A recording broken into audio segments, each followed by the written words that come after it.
You're listening to the Experiencing God Day by Day podcast, brought to you by Blackaby Ministries International.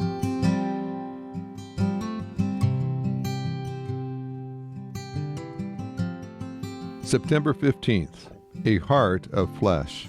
Ezekiel 36, verse 26. I will give you a new heart and put a new spirit within you. I will remove your heart of stone and give you a heart of flesh. From our hearts comes our response to God. Apart from the cleansing work of the Holy Spirit, our hearts are extremely deceitful. Proverbs 17, verse 9. David prayed that God would cleanse him from the ravages of his sin and purify his heart. Psalm 51, verse 10. God's greatest desire is that his people love him with all their hearts. Deuteronomy 6, verse 5. Jesus said we are blessed if our hearts are pure. Matthew 5, verse 8. Sin hardens the heart.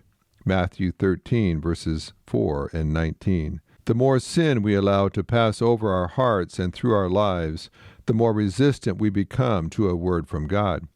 The sin of unforgiveness stiffens our hearts. We cannot continue to resist the prompting of the Holy Spirit without becoming hardened against Him. Exposing ourselves to evil and ungodly influences desensitizes us to God and His Word. Over time, our hearts become like stone, unreceptive to a fresh word from God. We become anesthetized to sin. Has your heart grown hard toward God? Do you feel as though nothing could soften it? God has a solution. He will separate you from the influences that are destroying you. Ezekiel 36, verse 24.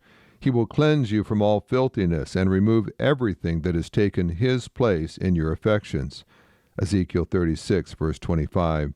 He will remove your heart of stone and replace it with a heart of flesh, tender toward Him and His Word. If your love for God is not what it should be, ask Him to renew your heart and restore your devotion to Him. This podcast is based on the book Experiencing God Day by Day by Henry and Richard Blackaby, published by B&H Publishing Group, music by Mark Brown.